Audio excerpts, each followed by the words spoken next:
As the world pushes towards greener goals, tracking the origin of electricity and proving it's renewable is more complex than ever. From energy attribute certificates to navigating scope emissions and market volatility, the carbon energy market is full of hidden layers.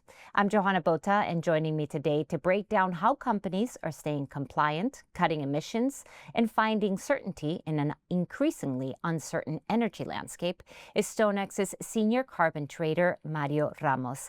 Welcome, Mario. Great to have you with us. I want to start with the basics. So when we talk about the origin of electricity, how can we actually trace it? Excellent. Hi, Johanna. Thank you for having me. And indeed, the origin of electricity, or just tracing where electricity comes from, is, I think, one of the biggest concerns for companies and users nowadays. When electricity is injected into the grid, there is no way to really differentiate between what is renewable and what's not.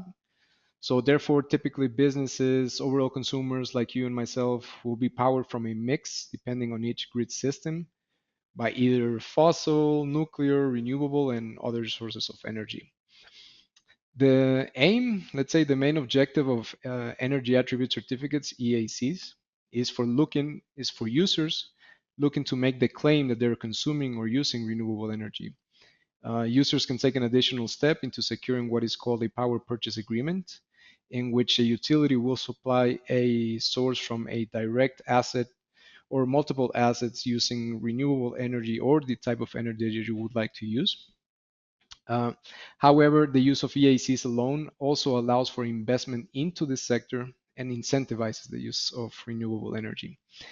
To give an example, each EAC represents 1 megawatt hour from a source of renewable energy. The mainstream ones are wind, solar, hydro, and these certificates, these EACs, are typically governed geographically. For example, within the European power and gas side, you use what is known as the guarantees of origin for renewables, biomethane, and the same applies for UK. For example, you have your renewable, your REGOs, you have your RGGOs.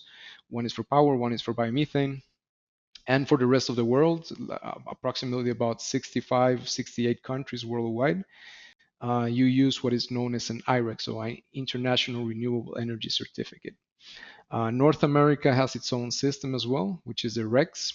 And basically, to ensure the certification and the traceability, which is the important component that I was mentioning of the EAC, you have to have certain details, certain information, or certain key aspects, such as the generation period. So that's the vintage or the production period that you want to use for your consumption, or to match or back your consumption, your location, technology type. So this is amongst, let's say, like the basic details given when issuing the certificate. So tracing this origin or tracing this electricity from your grid itself, you will have to use this EAC that will allow that you will be able to claim we are consuming or buying electricity, or we have this certificate that claims this was produced from this asset using this type of technology for this period. I see. So EACs must be a key tool for a carbon trader like yourself then, but a complex one since what you just said. So given the many variables involved, like the source, location, and method of energy production, how do you navigate that complexity? Well, I would say indeed, nowadays I think it's we're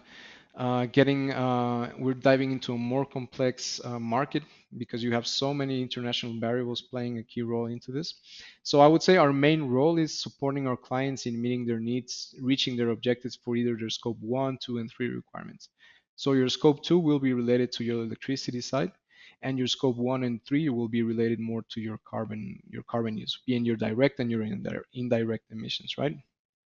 So how do we do this? We do so by providing them with investment options from high quality projects as well as tailor-made solutions. I'll give you an example, like projects or certificates that can be or are in line with their business model or operations for specific locations, periods, characteristics. So meaning you can be a headquartered company in the US with manufacturing operations, let's say India, Mexico, or different parts of the world. So for a corporate gathering all the possible solutions for the strategy would require a lot of time, a lot of investment, and also getting a really good understanding of what the universe of, let's say, counterparties as well as suppliers or players playing into the market, and the negotiation that comes into development. So it becomes quite costly, not only for resources, but the main one, which will be time. So I think what differentiates us in StoneX that we really try to be a one-stop shop. We really operate in both voluntary and compliance markets alike.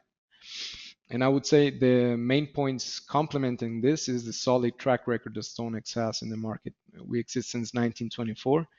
And I think being a reputable global firm in a providing financial stability will help a lot mitigating reputational risk, operational risk, and from my experience, what I see nowadays, the credit risk, which is the most important aspect. You want to make sure that you're doing business with a company that you know it's going to be around for the next 3 to 4 years, especially if you're doing deals down your curve. So I would say due to our global presence and boots on the ground model, if you want to call it this way, we are able to really accompany our clients regardless of the phase they are in. You could be a small to medium tier company starting your journey, be it that you're starting to measure your carbon footprints, or you can be already a company that already has quite established and understanding your strategy in sustainability, and you want to purchase offset to compensate your emissions for your operations in could be globally or specific, and you want to also take the additional step in really matching that consumption of renewable energy with your consumption of electricity, right? So we really complement this from the carbon team in three ways. We basically offer what is known as the consulting. We come on the trading side, which is where I come into play, and we also provide financing. So to make a full circle of what a corporate is looking to map up their CO2 footprint, or just wanting to compensate using this carbon credit. So um, we try to provide a solution for each one of their specific needs on that side. So then, can you share a concrete example of when a client relied on your expertise the most? Like, was there a particularly critical moment that stands out in your mind? Oh yeah, I think I remember a time of uncertainty was definitely when the Ukraine-Russia began roughly about 3 years ago. We saw a rapid increase on the EAC prices across Europe, with its peak reaching really towards the end of 2022, when prices reached an all-time high of approximately about 10 euros per megawatt hour for the ongoing calendar year. So, given the volatility and rapid shift, also with commercial relations because of sanctions interposed for companies that were intertwined because of the whole situation. So I remember specifically because of this shift in commercial relations, I managed to quickly support one of our clients who had significant contracts in place that they were not able to go through because of what I mentioned on the sanctions.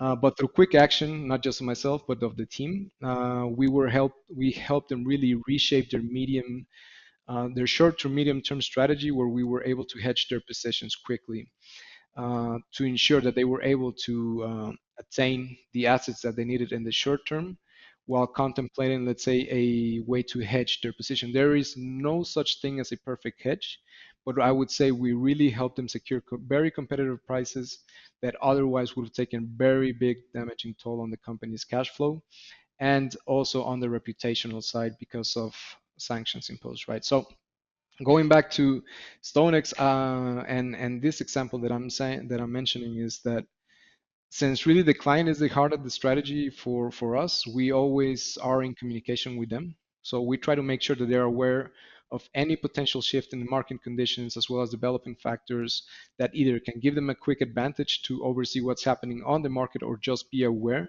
and take the proper precautions to hedge their positions and be aware that any potential shift down the line could be mitigated, right? So um, again, the biggest differentiator that I would say is that I'm quoting on someone, but at StoneX, we really strive to bring a sense of certainty in really uncertain markets. We really try to help navigate our clients. So the best example that comes to mind on that side was when we helped this client hedge their positions from short to midterm. And I would say with the market where it is today, I think we did a great job with that. I see. Well, Mario, thank you so much for sharing your insights with us today. And thank you for watching. For more financial content like this, don't forget to like and subscribe to our channel.